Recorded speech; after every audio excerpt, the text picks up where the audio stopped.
So my name is Jane Fleming. I'm one of the examiners on one of the papers in the summer series, and I'd just like to welcome all of you to the presentation today. Hopefully the information that you're going to be provided with today will help you and obviously therefore your students get ready and prepare for this summer's A-level PE exams. So I'm going to go through papers 1 and paper 2. And obviously, like I said, do type questions in the chat box. When you type in your questions, please don't worry about your spelling or grammar. I'm not here to comment or reply to that. So, you know, as long as I can decipher the word you were trying to type, it's absolutely fine. So the presentation this afternoon there's 4 elements. So the first thing we're going to go through is a summary of requirements for components 1 and 2, so question types, structure of the paper. So for any of you a little bit newer to this, I'm hoping that will help you with that, or as a reminder for those of you that have been delivering this for a while. Part 2, we are going to have a focus on levels-based extended responses with some examples of best practice. Part 3, it's sort of a bit more over to you. I will try and answer any questions as they pop up and we go through them, but I may leave it for like a natural pause to answer them, and I think that's sometimes a good opportunity for you to ask others in the group as well via the chat. And then for part 4, we're going to look at where you can all access future resources and more support that you may or may not need for your learners, or you feel that they may need. My apologies if sometimes I refer to them as candidates or learners. My background is I have taught in secondary for quite a long time, but for the last 13 years, I've been managing education department in the justice sector in one of the prisons. We refer to our learners in a different context.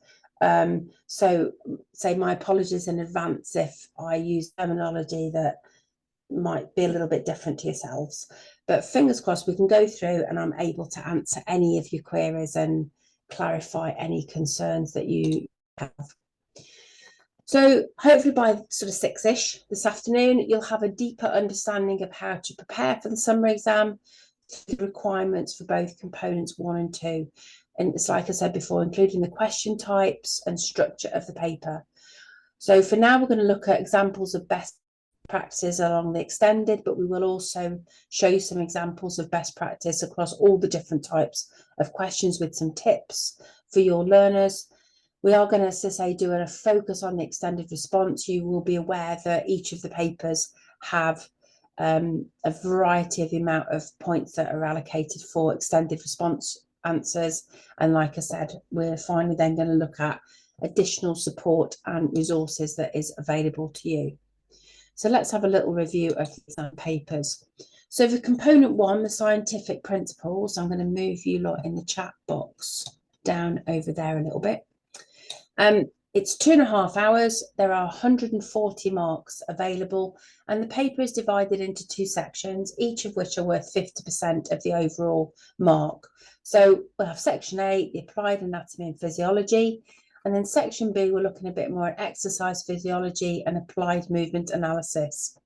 Within those 140 marks, there are 2 extended 15-mark questions and 4 8-mark questions. That totals 62 out of the 140. So 44% of the paper is for extended writing. The remainder of the points in there, the remainder sort of 56%, are based on point-based items. And I think sometimes that's useful knowledge when you're preparing your learners. I know some of mine, it's like, well, do I start with the extended answer? Do I start with the points-based? For this paper, there's more marks available for points-based. And for some of your learners, it might be better to start with those elements to, you know, the shorter responses. It may give them a bit more confidence going into the levels-based ones. Oops. And then for paper 2, so this has obviously A and B. Again, each are worth 50% of the paper. And this paper has slightly less marks available, where the points-based are 32% of the overall mark, while the levels is 68%. So a different weighting on paper 2. So what we're going to do, is over the next sort of few slides, we're going to look at different question types, starting with the levels. Hopefully you'll look at any common themes across the two papers, that feedback from the examining team and chief examiners, any guidance that, you know, we've sort of as examiner teams perhaps come up with, but also what we have found when Pearson have done their analysis, the evidence does suggest that the percentage between points-based and evident and extended levels assessed items on the papers, the points-based items achieve a higher percentage of the final mark, despite the fact sometimes there's a lower total mark available. So that evidence does suggest that perhaps if candidates are looking at the points-based ones, although overall, say for paper 2, certainly it's only worth 32% of the overall, of that 32%, they gain a higher percentage against that towards their final mark. So sometimes I think, you know, starting with the shorter answers for some of the candidates is a better strategy. For others, I know a lot of them think, actually, I'm going to time on the levels-based items because they are worth more on the paper. You know your learners, you know the best way to advise them. And I think sometimes, you know, get them to try both ways of approaching the paper and see which sits with them more comfortably. So if we look at the summer 2024 exams, the paper was deemed to be accessible. We could distinguish between the range of abilities at GCE level 3 award. The standard of the spelling, punctuation and grammar was consistent with previous series, which is always reassuring to see. And there was no evidence that suggested a lack of sufficient writing space for the candidates. They did make use of additional examination sheets, which again does indicate to us, you know, when they're sort of able to write more than even, you know, where the permitted writing space is sufficient, they're able to add even more to. It does always suggest that there is sufficient time to complete the paper with additional content that they want to include. So hopefully they don't feel rushed and pressured to answer things as fast as possible. So for paper 1, scientific principles, there was some, for strengths, some good 8-mark answers to those ones. There seemed to be a better understanding of functional and structural differences in those questions that asked that. They also possess a lot of factual knowledge that satisfied the AO1 component, and we will have a look at that in a moment for those who are less familiar. Maybe some areas to develop. Application of those AO1 facts to different contexts. I think, you know, use the best sport as an example rather than just the sport they're most familiar with. I think the sport they're most familiar with is the great starting point for all candidates. It's the one they usually have the most knowledge with, but perhaps pushing them to extend those facts that they've learned to other contexts. A little bit more development of analysis skills in the 15-mark extended writing, using better connectives to help extend the answer. You know, for example, so that, or therefore, or this leads to help them have an analysis element. Again, using the information in the question. So where data is given to them in the question, use that to help them answer the question and give examples to support the thoughts and analysis and extended knowledge they're including in that answer.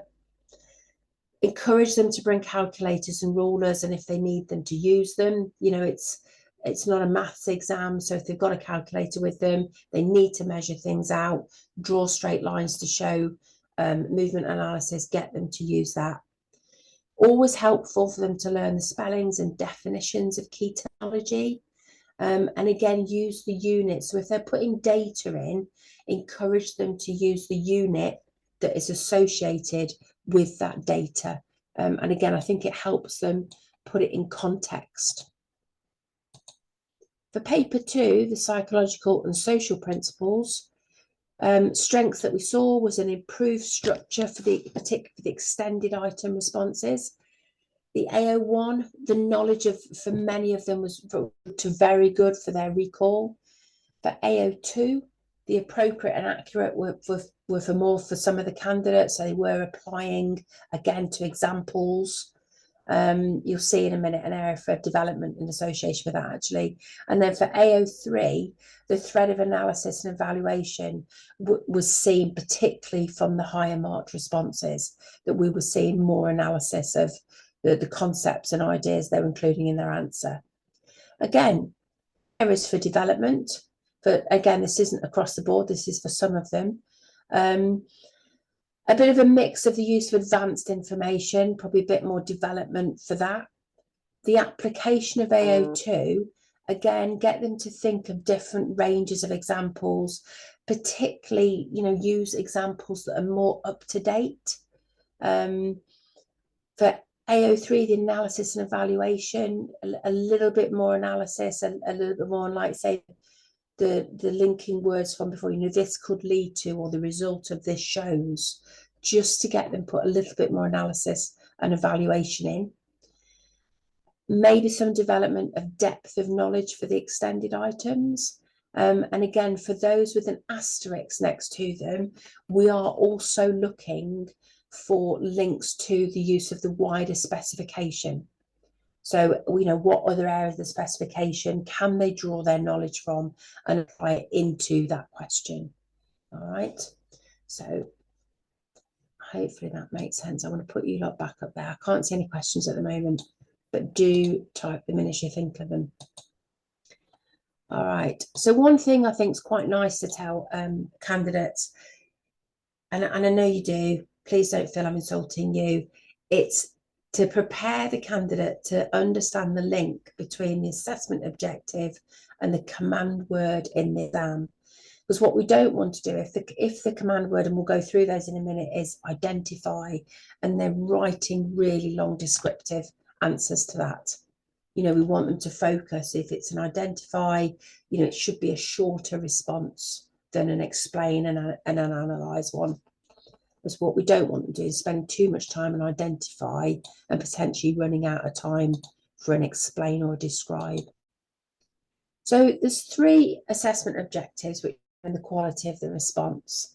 So I'm sure you're familiar with this, but AO1, they're demonstrating their knowledge and understanding of the factors that underpin performance and involvement in physical activity and sport. So if we rephrase that, that is like knowledge in isolation. For AO2, they're then looking at applying their knowledge and understanding to the factors that underpin the performance. So it could be the examples or applied explanations of the knowledge and facts that they've given. And then AO3, where it's required in the question, is their analysis or evaluation of the factors that have done it. So their ability to interpret their knowledge. It could be through analysis, it could be through evaluation, it could be through discussing the knowledge and examples they've already put in a response. Okay. So hopefully that's not new news to you, just in case. So those assessment objectives are driven by the command word in the question.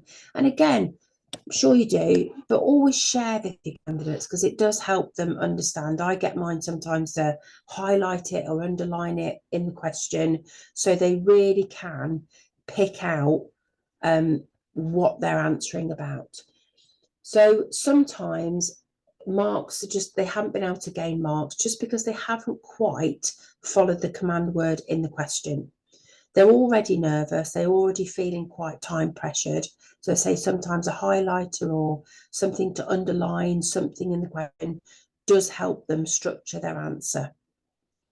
So anything to do with AO1 should be command words such as classify or give or list, name, state, define, identify, outline. And each of those elements should be worth 1 mark. So say, for example, the question is state 2 muscles, and it's probably worth 2 marks. There's 1 mark for each. So it's a very short, direct question.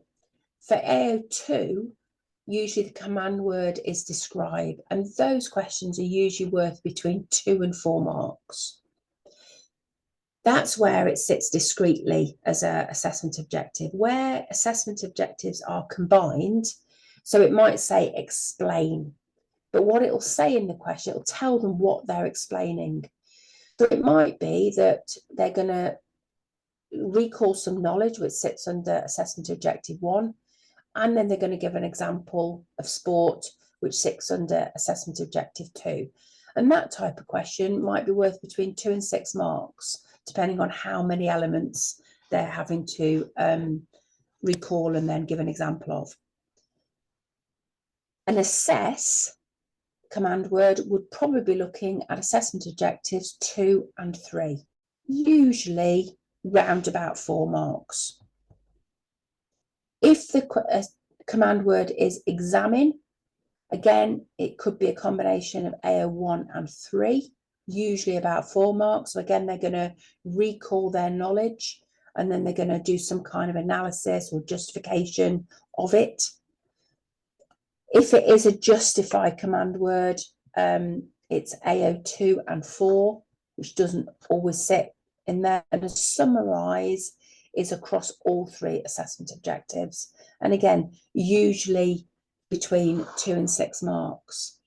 On the extended responses, a discuss command word and extended response would sit AO1 and AO3. AO1 is usually worth 5 marks of the total, AO3 10. And an evaluate or analyse command word in the question sits across assessment objectives 2 and 3. And again, you've got the split there, sort of 5 marks and then 10 marks for AO3. So hopefully I'm going to give you just a pause on that page. As I say, you can download this, but just I've whizzed through that, so just take your time, have a quick read. All right, so say you've got discrete ones set in AO1 and then AO2, usually less marks per, they're points based. Then you might have a bit of a combination worth a few more marks across a couple of them. And then in the extended responses, again, it's more sort of discuss, evaluate, analyse as command words. All right, so some feedback on the application and understanding. In some cases, candidates didn't fulfil the command requirements. So that obviously the command verb requirement in the question. So, for example, they might have produced a list rather than a full summary. So they've just listed the points rather than really summarising descriptively, So in one of the questions, it did ask candidates to summarise the impact of technology on the viewing experience. So again, that is asking them to express the most important facts or it's about something in full sentences. So in those types of cases, they usually simply, some of them just listed 4 impacts and they didn't summarise the impact on the viewing experience. So they only they put the fact in, but the question's saying, but what is it on the viewing experience? They just missed that little bit out. And unfortunately, that would result in them not being awarded any marks. And again, that becomes a bit more evident in the extended level responses, where there is at times analysis, evaluation, and a lesser extent, but sometimes a lack of discussion. But again, we are going to look at that in later slides. All right, so let's have a look at guidance and support on preparing for the extended answer. And this will cover across both papers 1 and 2. So both components do have level-based questions. So the following slides, we're going to look at those items. And again, we're going to have a reflection on whether the command word, has it been understood, has it been used or applied correctly. Levels-based items do look at the breadth of knowledge the candidates have in their understanding, usually around 1 or 2 core concept. So it could be the commercialization of sport, but then it must be applied. The levels-based responses should be well written. They should read logically. And the levels are in 5 bands for the 15-mark questions and 3 band marks for the 8-mark questions. Keywords within those mark band criteria, the descriptors, they sort of range from sophisticated, uses analysis to make a fully informed judgment, usually sit within the level 5, down to descriptors such as a limited technical language and analysis is not used to make a judgment. That would be reflective of a level 1 type of response.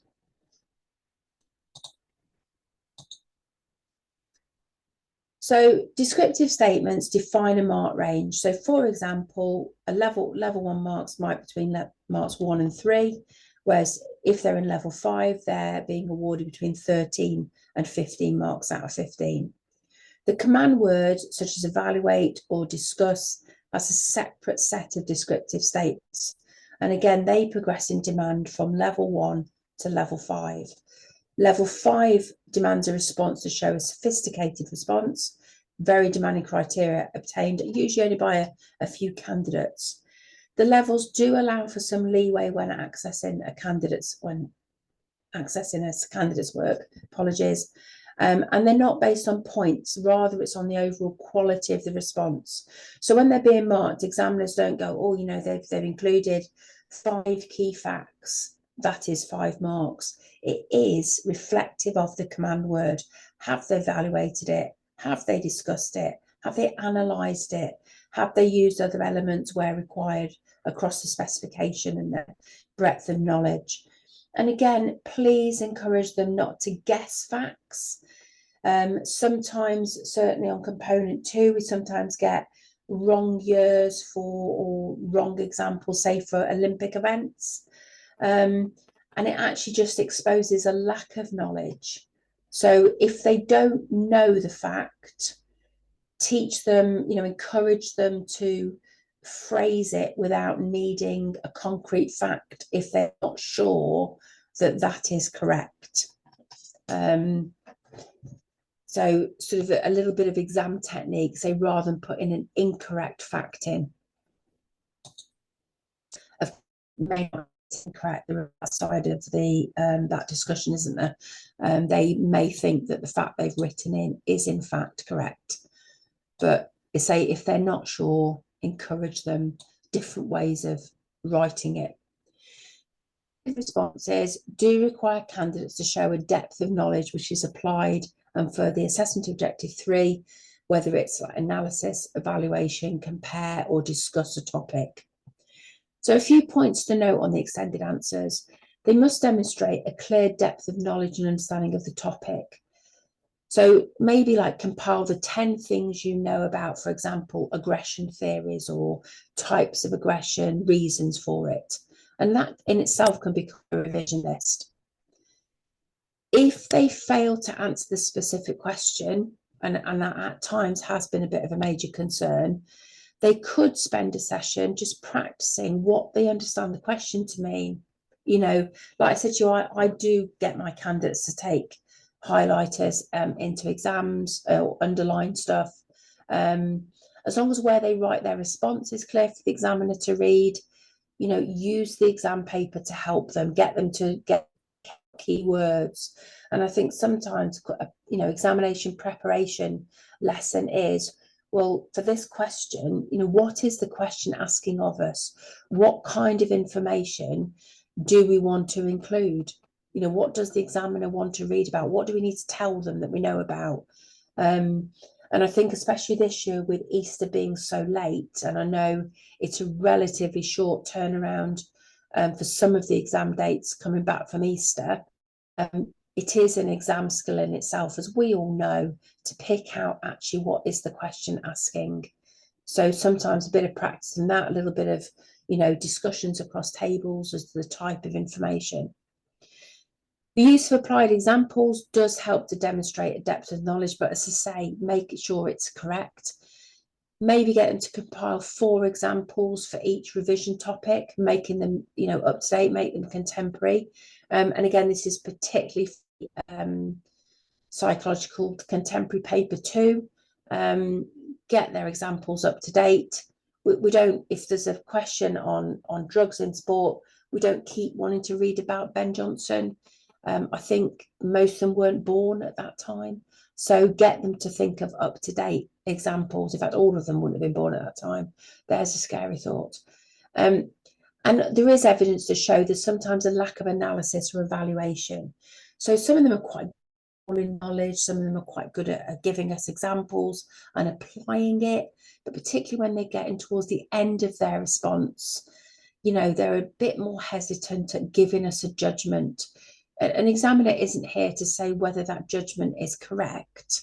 Obviously, they have to substantiate it for us and say why they believe that, and it does need to be linked to the question. But we're not there, so I disagree with that. I don't think that's correct. It's have they used a judgment in there? Have they had a go at that? Because if it's not there, they definitely can't be given any credit for it. So get them to try. Okay, you've told us all about this. So what do you think then? What is your evaluation of that you've told us about? What is it that you think?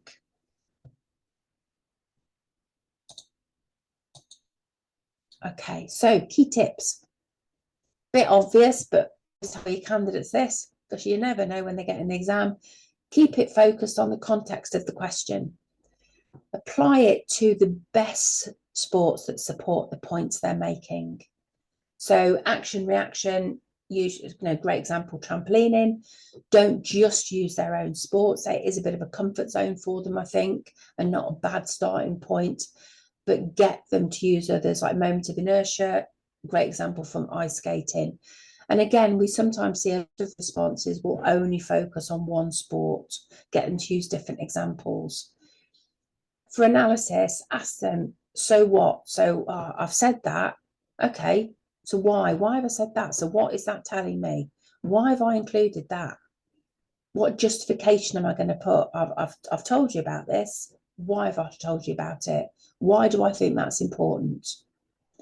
So again, there is in your pack the extended answer guidance, where there are more examples how to do this, particularly for paper 1, and there is a copy in the pack that you're able to download if you haven't already. So what we're going to do, you've got on this slide, we've got an extended question and we've got a candidate response. All right, so we've got a nice bit of a plan at the top. So what the question, I'm going to move that over there, is evaluate the most suitable fitness test for a team game of your choice. And again, it's got an asterisk next to it. So use your knowledge and understanding from across the course of study to answer this question. All right, so most suitable fitness tests for a team game of their choice. So one thing I would expect to see if I'm marking this, first of all, what is the sport? What is the team game of their choice? Then what do they know about fitness tests? Why do they think they're suitable? Because it's got the word evaluate in the question. All right. So I don't particularly want to read it to you, but it might be the easiest way to know that you're all at the same point in reading it. So my apologies if you feel a little bit like I'm reading a story to you. So one of the most suitable fitness tests for rugby is the Illinois test. This is conducted with 7 cones placed in a specific way to form a course. And again, for me, encourage them. If a diagram is easier to include rather than a description, particularly for the Illinois agility test, we all know it's quite a difficult test to explain. But actually, we're not really, the question isn't asking them to describe the test to us. So hopefully, this learner isn't going to do this. Agility test looks at how fast the change. Suited for rugby players, they need to change direction at speed in order to dodge a defender, remain in possession. This test is most suitable as it mirrors gameplay and can be adapted. In order for the rugby players to gain a kinesthetic feel of dodging defenders, the cones can be placed by other players trying to tackle the player or performer. The Illinois agility test is adaptive. It's also suitable for players in the cognitive stage of learning. The difficulty of the test can be reduced for learners. So we've got a little link, haven't we, to another element of the spec. Another suitable one would be the 12-minute Cooper run for cardiovascular endurance. This test is completed by setting a square up with each length being a set distance. High cardiovascular endurance will be indicated by a higher amount of times the square was completed in 12 minutes. This fitness test allows for players to gain a feel of constant pace needed for an 80-minute game of rugby. Although the 12-minute Cooper run doesn't mean the exact stopping of a rugby game, it does mirror the amount of time a player will be working in between breaks of the game. So that's quite nice. They've given almost like a strength and weakness for rugby, haven't they, of that test? Oops. Apologies, I've lost my little clicker down here. Let me go back. Another fitness test is the test. This is a sport-specific test that's completed on a rugby pitch, whilst also having an advantage of mirroring gameplay and testing for cardiovascular endurance. The Bronco fitness test has psychological advantages. For example, as the test is conducted on the rugby pitch, the players are comfortable in that environment and are likely to perform better compared to conducting the test in a sports hall. Completing the Bronco fitness test on a rugby pitch can also help with the players' mental rehearsal before a game in order to reduce their anxiety levels.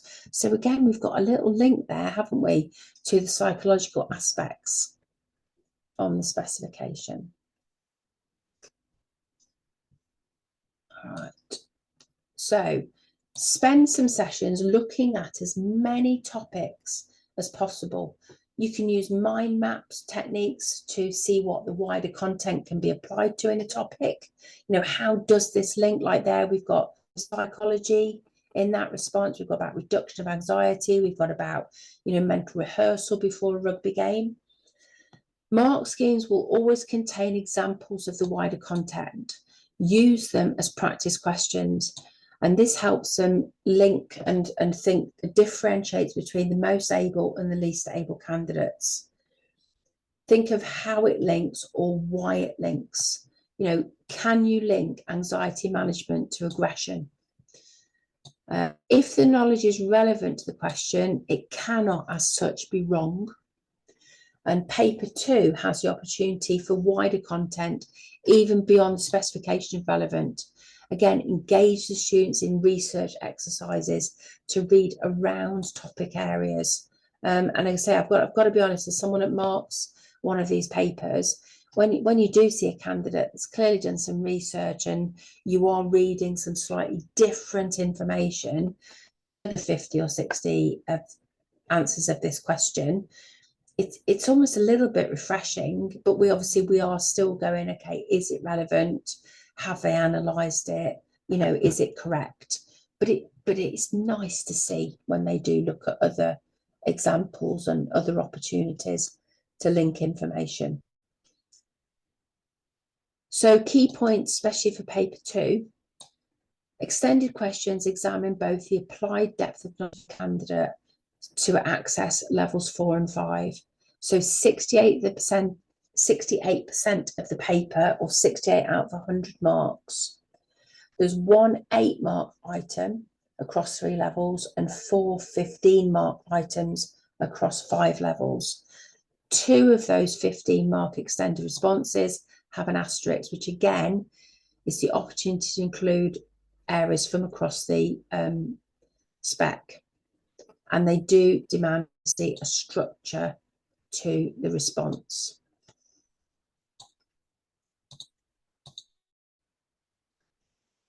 Let's have a look. So question 5, it's got an asterisk next to it.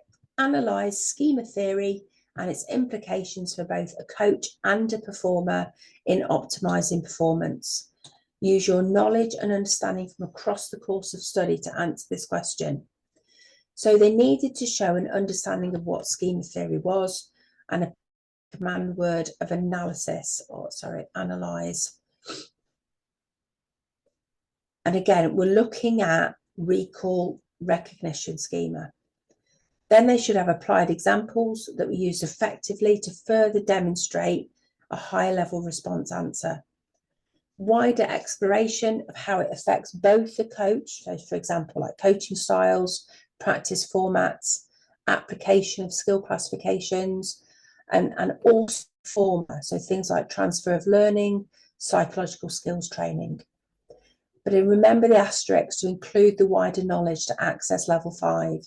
So things they could have included would be things like goal settings, self-efficacy, the LTAD process.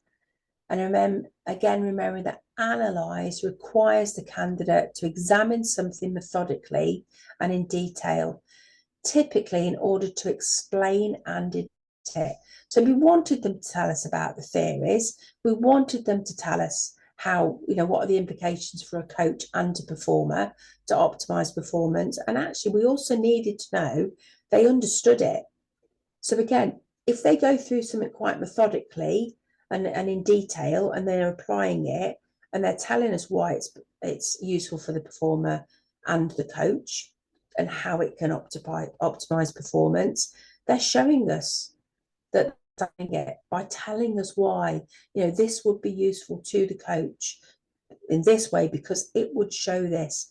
This would help the performer, I don't know, say, for example, transfer of learning, because this is what's going to happen to them, and this is how it's going to optimize performance. So it shows us they understand it, as opposed to they've just learnt the schema theory and they can regurgitate the knowledge, but they can't really apply it or analyze it. So to gain a higher mark, I mean, what could they do? So name and show some understanding of the factors of the attribution theory. The analysis could include a critique of the theory, what's good about it, what's not so good about it. Always use the wider component knowledge. Again, apply it to the item demand. Try and include a firm conclusion based on the analysis. What do they think of it in summary at the end? And again, we're going to now look at the next extract. And I don't know if you can type any thoughts on it, but let me know. Not as easy to read this one. She's going to test my reading knowledge. So 15-mark question. So I'm going to put you lot in the chat window over there so I can still see you. Okay. So schema theory proposed by Schmidt suggests that knowledge programs are stored in the long-term memory. Again, nice acronym. That they're probably going to use the acronym. That's fine, because they've told us what the acronym means. Instead, there is a generalized set of motor programs that are adapted each time the performer goes to carry out a skill. This theory explains how autonomous performers can undertake simple skills with little control due to a grooved and overlearned generalized motor program stored in the long-term memory. Schema theory is applied when performing a skill. Initially, recall schema takes place whereby the environment is considered. For example, position of teammates in the initial conditions. The response specifications also draw upon how much work are passed, for example. This links to the DCR process, whereby schema theory links to information processing as the stimuli are detected, compared, and recognized. The generalized motor program, GMP, is retrieved from the long-term memory to perform the skill. After skill recognition schema happen, whereby the sensory consequences and therefore knowledge of performance takes place to see if it matches with the need in the long-term memory. Okay, so that's it. What do we think? Do we think that they understood schema theory? I'm going to go back.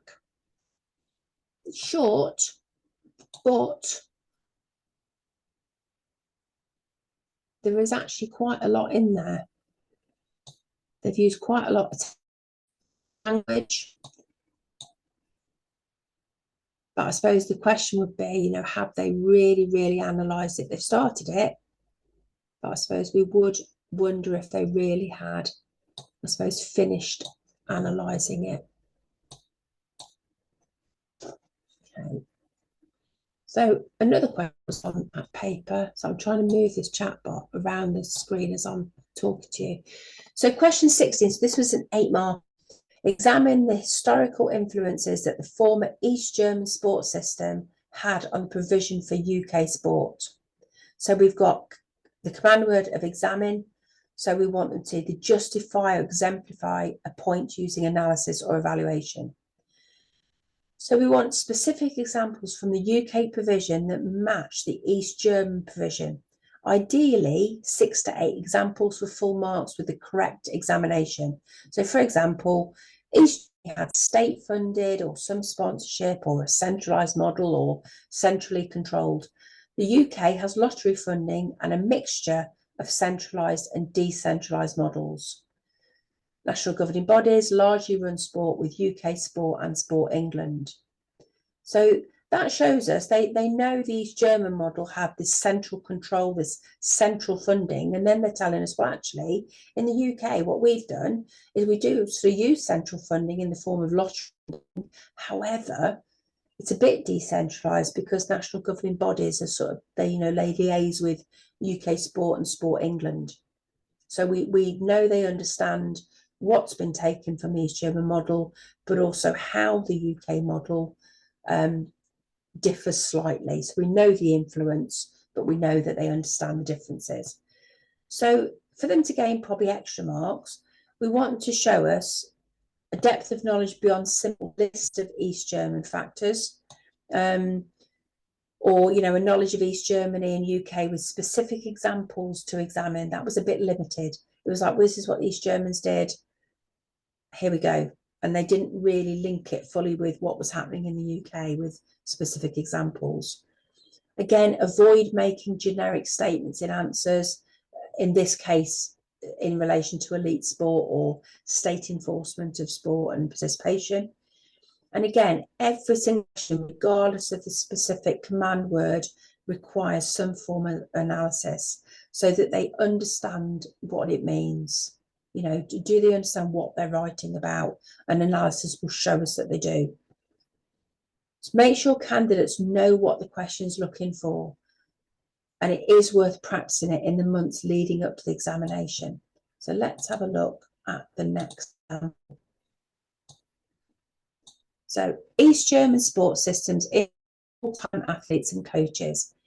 This can be seen through the UK sport as professionalism occurs and large amounts of jobs are in sports such as physios and coaches. East German sports system implemented sports science into their athletes to maximise performance. This can be seen in UK sports as athletes have nutritionists and analysts in order to aid recovery and enhance performance. The East German sports system had central funding from the government in order to pay for facilities and also for athletes. This can be seen in the UK as the lottery funds a lot of sporting materials such as facilities. East Germany had a system of early talent identification. This was through the implementation of tournaments for children, Sporter Kids. This can also be seen in the UK. Hold on, where's my little mouse gone?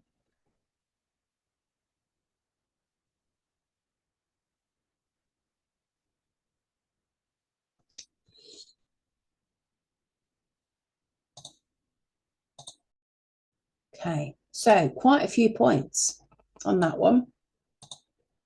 So we've got funding, we've got talent ID, we've got scientific support. This is what the Germans did. This is what we're doing. Again, it's 8 marks. It's worth 8 marks. There's quite a lot of material in there. It does show us they've clearly learned the East German model, but they are able to apply it into what's happening, how it's influenced the UK. I suppose, examine, do they examine the influence? Do we get anything from that as what might be good or any kind of analysis? If you're in a little group in your room, you can have a chat with each other. Okay. So question 18, again, another asterisk. So across the thing, analyze the globalization of sport and its impact on sport and society. A broad key topic, wider content, but it was actually a straightforward topic, key to section B. Positives of this question, the extent of the analysis was quite good for many, showing good knowledge and understanding. Many candidates were able to offer an analysis for impacts for both sport and society. They could have been used as two subheadings if that's how they want to set it out. And again, analysis in there. So they're examining something methodically and in detail, and then that will help them explain and interpret it. If there were areas for them to think of, maybe a lack of depth of the wider knowledge across components, for example, TV, commercialization, fueling global expansions. The depth for higher level marks needed would be on the few obvious first points, such as hosting World Games benefits the host country's status and performance on a global stage, or best practice shared for global expansion. Maybe improvement on shorter, more dedicated paragraphs to different areas. So, or maybe lack of a conclusion, and it is vital to provide one. So let's have a look at the example. Next slide.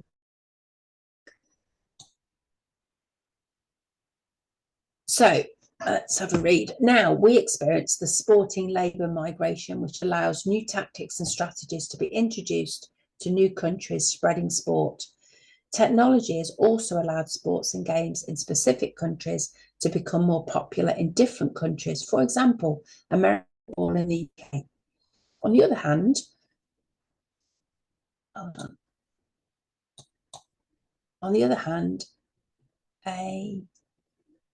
an increase in sporting labour migration has led to big money transfers, leading to an increase in pressure to perform, and this could increase the risk of deviant actions.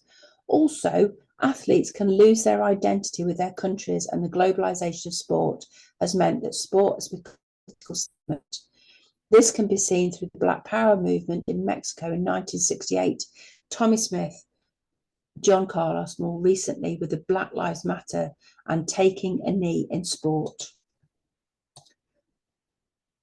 Okay, so first of all, is the candidate answering the question? That's always the first thing in your head. Have they answered the question? Have they stuck to topic of the information that we sort of expect to see? Then we think, okay, so what they've included, does it show knowledge and understanding? And finally, well, not finally, thirdly, is there knowledge? Is it vague? Is it specific? Like we had a really specific example there, didn't we? The 68 Olympics. Is the content well written, logically ordered? Is the content helping to answer the question, or is it a bit vague, a bit confused? And again, the biggest factor for the failure of candidates to access levels 4 and 5 is the depth of knowledge. It's sometimes lacking in depth, and it just prevents them accessing level 4 and 5 on the criteria. All right. And 19, evaluate the provision, opportunity, and status of women's participation in global sport. And there was data in this one. So use the information in table 1 to support your answer. So we want them to use the data. So a good answer should obviously evaluate. So they're using the analysis to make a judgment. And again, the data should have been able to help them with that. That's why it was there. So candidates need to show an understanding of the changing role of women in sport. You know, more opportunities, more participation, better status. Again, the response is interesting to read, informative, showing analysis to inform an evaluation. The content did look at the data, support the points, even though some of them just literally wrote out the data. You know, oh, it says it's gone from 60 to 50 or whatever the data was. They didn't then tell us what that might mean. They didn't try and interpret it. And candidates should be presenting both positive and negative, because again, it's an evaluation of the provision, opportunity and status.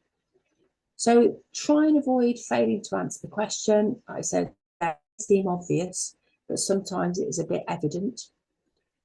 Key to the question demand, again, they should be writing about provision, opportunity, status. They can use subheadings.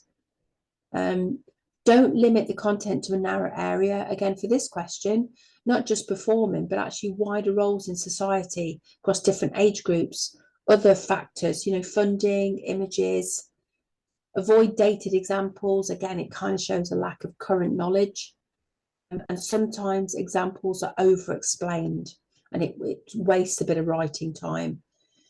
The evaluation can be included throughout the response, but really should have a definitive judgment in the answer as you're about to draw your conclusion at the end of the response. So, levels-based extended answers. Make sure your candidates know and understand the command word and do spend some time on this. Extended items require depth and breadth. Again, list of key content, thorough lists of content. There isn't a substitute for knowing the topics in depth. Get them that, they've got to be able to recall information to be able to access higher marks. Practice answering items under examined conditions. Some staff will work out roughly, actually, if you spend this amount of time in the extended answers, because we think you're going to spend points-based level ones, you've got 10 minutes to write me a response, and maybe decrease the time as they get more confident. Introduce wider component knowledge for all the items that you practice so that they can be as best prepared as possible. Again, write with a structure. It might help reduce anxiety. In this answer, I am going to tell you about, if you think of the previous question, use the different elements from the question and then to do the paragraphs in that order. Use a review of the specification to identify topic areas that lend themselves to the levels-based extended items. Maybe compose potential response item titles and then bullet point responses underneath. And again, they can devise their own extended response items and share resources that they compile with their other that they're on the thing with. They should write a short plan on the paper, key points they wish to include. Again, underline keywords in the question and use that in the response as often as possible. And write with a structure. It helps produce a logical response. Write an introduction to 4 and 6 lines, shows an understanding. This is what I'm going to write about. This is what I'm going to tell you. They might want to put a definition of key terms at that point, so we know they know what the question wants. This is going to structure it. Then the body of text or response. Again, 6 to 8 dedicated paragraphs, each between 6 to 10 lines roughly on a different point. Write in chronological order where it's applicable, but try and link the paragraphs together. Again, use link words or phrases consequently, however, as a result of, additionally or in addition. It shows understanding. Include a conclusion. It can include a subject. What does the candidate understand? It should be roughly twice as long as however long their introduction is. And again, starts it with, in conclusion and by way of summary. It focuses them, I'm summarising now. What do I want to summarise? What are my thoughts on this topic? Okay, so that's levels. So for part 2, we want to have a look at some point-based questions. So this is core knowledge. Bottom line is they need to learn it, don't they? To recall the knowledge, they need to learn it. So, and I know that's really obvious, and I can't imagine for a second you don't tell them that. Sure you do. And obviously the better they can recall their knowledge, the less time they spend thinking of the answer. So again, straightforward command words allow for relatively quick writing. Generally, there's no order or structure necessarily required in the answer. And again, the evidence would suggest, and this might seem a bit obvious, but basically candidates, they either know it or they don't know the required answer. Sometimes we get a theory and, you know, some candidates rattle the theory off very succinctly in their answer. Some candidates, you wonder if they can recall the theory at all. And you've got that balance where they can, some candidates recall elements of it really well and not other elements, but they're going to get awarded marks for what they can recall. And again, there's not necessarily long drawn out answers that are needed for the points based. Again, do try and keep abreast of the current provision and schemes in the UK. Do check UK Sport England websites every now and again, or sign up for their newsletters. But generally, points-based questions were generally well answered across both papers last summer. So it shows us, you know, that they are going away learning core knowledge, which is really reassuring, actually. So it's based on knowledge in isolation. Each correct point should score 1 mark.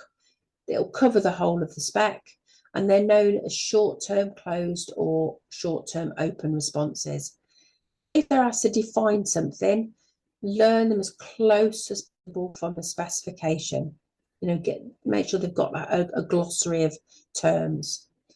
Often candidates either know or don't know the content. So they might know 2 of the 4 points, but they're still going to get credit for those 2 points that they can recall correctly.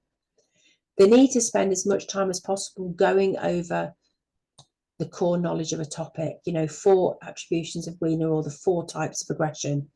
Maybe different ways of doing this: quizzes, word, mind maps, revision cards. You know, I get some of mine, and I've got some really naughty learners, but I get them to devise quizzes to try and remind them of key facts. So let's have a look at a couple of examples from paper 2. So question 1 on last summer's paper was summarise the reciprocal style of coaching. It's worth 2 marks. Few of them accessed both marks. Some of them struggled to be exact. Some of them were a bit vague, varied summaries. Most summarised, but there was a bit of confusion with the other styles, such as laissez-faire. And some responses lacked detail and were just generic statements that could really have been applied to anything. It wasn't specific to reciprocal style of coaching. So, for example, this candidate, it's when both the performers share input on the session. The coach will tell them something, and they can coach one another, helping with correcting form and feedback. Right, quite nice. So we know they understand it. Coach going to do it. They're going to get involved. They can input, and actually they're then going to go away, do it, and they're going to help, and they're going to kind of coach each other. All right. And using a sporting example, so we want to see that sporting example in there. Outline the whole part whole method of practice. Again, 2 marks. It's an outline, so it's a brief account. It doesn't need to link the points. It's a brief account of non-linked points. So if you're teaching it, how do they get those 2 marks? So majority of them identify a key point of the method, and then the second mark comes from the correct use of a sporting example. So just remind them, be aware that the example is exact and appropriate, and it does, you know, include to support their answer. There were some outlines that were a bit incorrect or only part of an example to support their response, but so the sporting example needs to be correct to support the theory of whole. One answer that we came across: whole part whole is a method of practicing a skill where initially the skill is practiced in entirety. It's then broken down into parts or subroutines before being practiced as a whole again. You know, your markers, you're going, oh, that's great. That's great. Okay, now I need a sport example. This can be demonstrated in a triple jump. practicing it as a whole before breaking it down into the hop, skip and jump, and then practicing it as a whole again. Great example to support the theory that they've just told us about. Nice 2 marks. The question 12, describe the origin and meaning of the term cult of athleticism. Again, 2 marks. So describe is an account of something with reasons. So many candidates get given the benefit of the doubt when some of the key words were included. So if they put things like public schools, muscular Christianity, a period such as the early 19th century would be recommended, be exact. Get them to focus on the question area, the marks, the dates, keywords. Candidates should link the essential keywords with a further description, linking the origin, where the cult came from, and its founder, and its meaning. So what was it? All right, so have a look at the response on the following slide. So athleticism originated in the British public schools and refers to the muscular Christian display of athletic endeavour and moral integrity. It's worth 2 marks.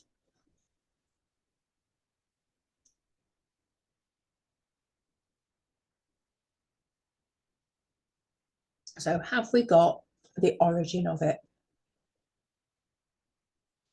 And then have we got the meaning of it? So do we know where cult of athleticism has come from? And do we know what it means? Does this candidate know what it means? Okay, and we do, don't we? We know it's come from the British public schools, and we know it links to moral integrity, the right way to do things. Good answer. Okay, so for future examinations, marks available equal the points to be made. So if there's 3 marks available, we really want 3 points. Like we said, make sure they know the meaning of the command word. There's no substitute for knowledge. I know you do cover the specification with them, but obviously do make sure they are revising. Well, say make sure as far as you can, make sure they are revising the whole of the specification. Try and focus on areas where you feel they may have gaps in their knowledge and understanding, or they may be sitting in their comfort zone with sporting examples.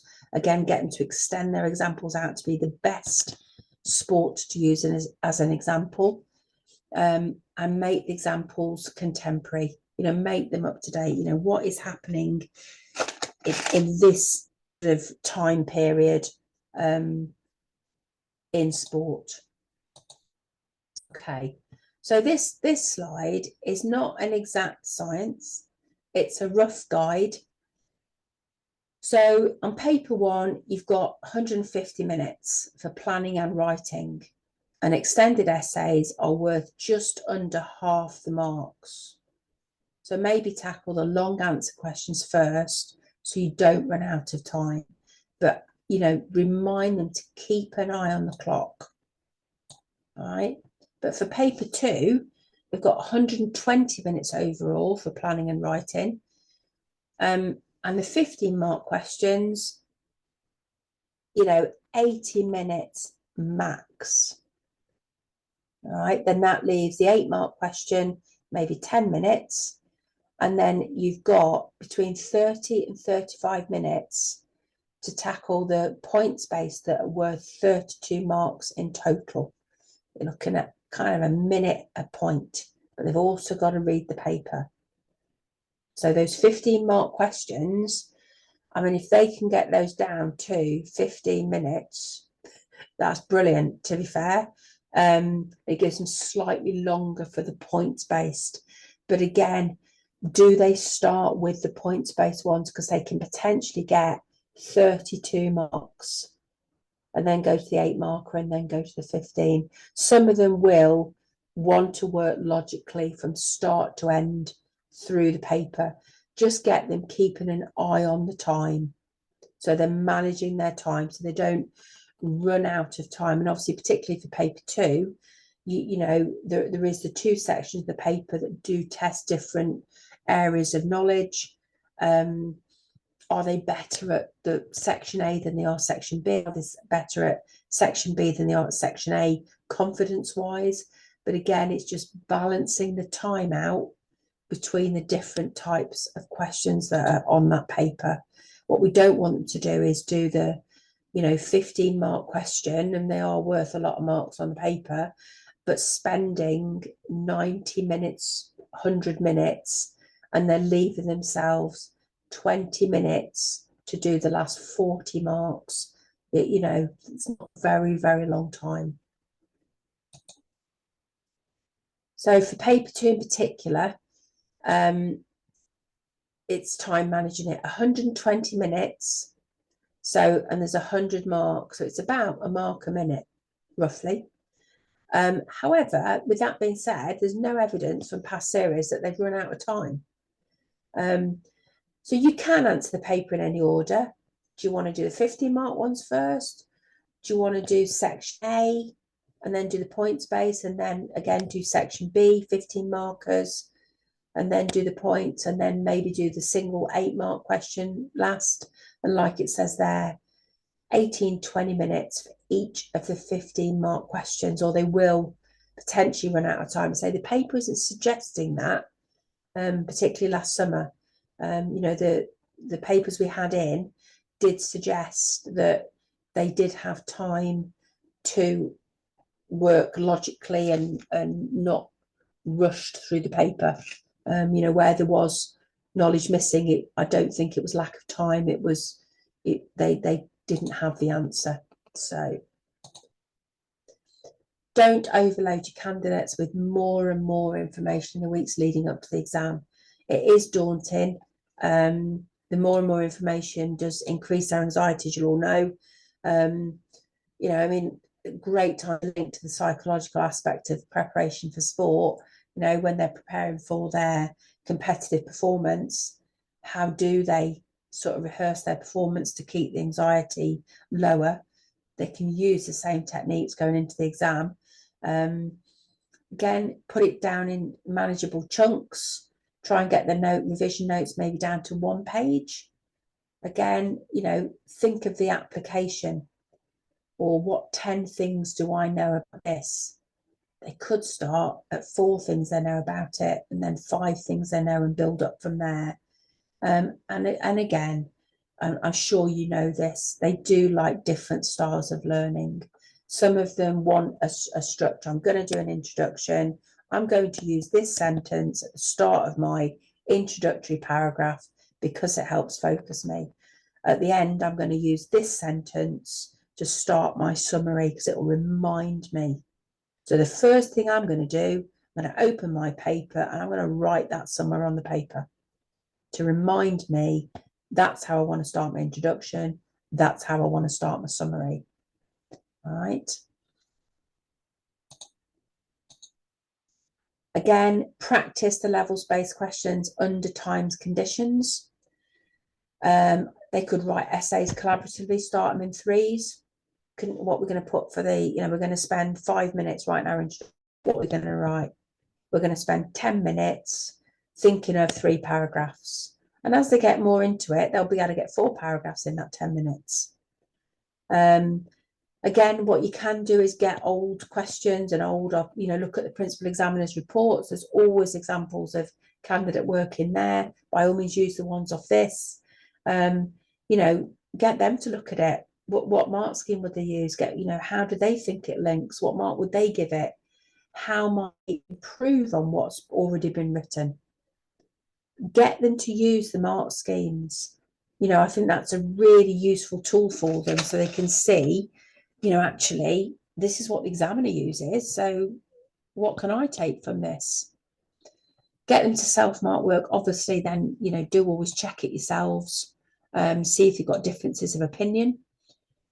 Maybe give them a few pieces of work, get them to rank order, and then think of what mark band they might put it in. They might not give it a mark initially. You know, do they think this is a level 5? Do they think this is a level 3, and why?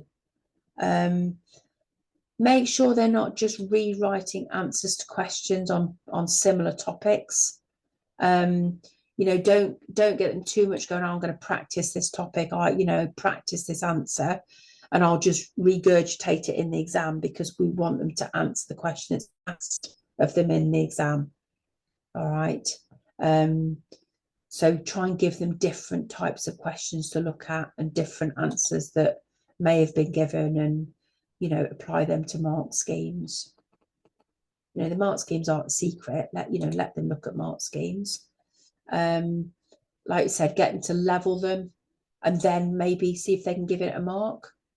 And finally, remind them that the examiners do need to be able to read their writing. We do try, and we try our best, and we refer it to each other, and we, you know, but bottom line is the examiner needs to be able to read their writing.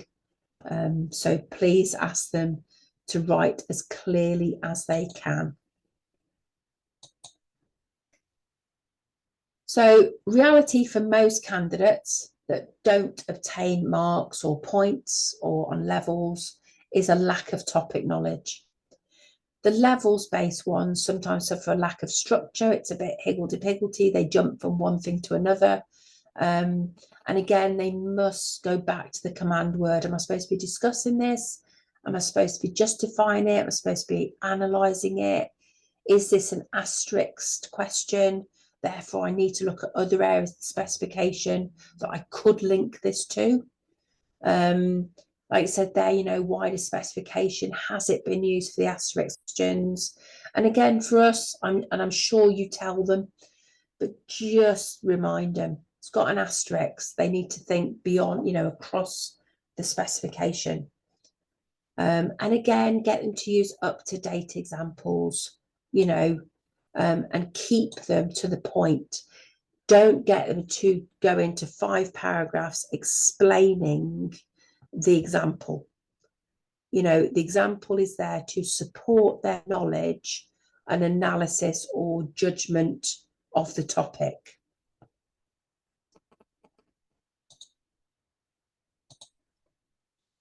All right, so if you do the URA, so we've got understanding, we've got recall, and we've got application.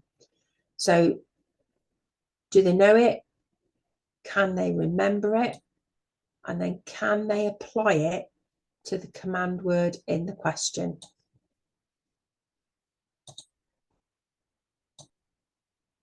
So, and again, embedded within this PowerPoint that hopefully you've got access to now, we have put links. So the subject pages on Pearson does link to past papers and mark scheme. So you can see, you know, what the examiner is looking for in answers. Inside Track gives them back copies available for the subject pages that Pearson produce. Again, the examiner's reports are so useful. It's beyond belief, because the principal examiner gives a really in-depth reflection on how the different questions are performed, you know, areas that candidates did well on, where they did well on those questions and why, and questions that perhaps needed a bit more knowledge on, or areas that they perhaps were a little less familiar with to include in their answer. There's also topic guides that do further depth on obviously the different topics within the specification. From January 2025, the Pearson qualification page also has the addition of the exemplar library, which is found in the top blue ribbon, which is, if you can see on the right, it's got the drop downs on there like course materials, published resources. For component 3, team games, racket sports, again, it's got links in there for team activities and individual. And again, for component 4, if you click on the link level 0 to 5, it range of sports and activities for component 4 as well. And again, those libraries of material are added to regularly to include like each year's standardization material, so you can sort of refer to that. where we've got new examples of evidence or newly sourced materials where perhaps there was gaps, or perhaps we felt more information to be made available to you in centres. So there is a lot of support on the Pearson qualification page. You can always subject advisor support. They are experts in their field. They are there to help you. So there is the email there and the phone number, and there is a link there. You know, you can book an appointment if you want advice that enables you to make it probably a bit more specific to your centre. Always useful. And again, you can sign up to receive regular updates as well from the subject advisor, you know, any news or support for the subject that comes out as well. And that will always come to you directly then. And again, if you want professional development, any of the courses and the professional academy that Pearson have.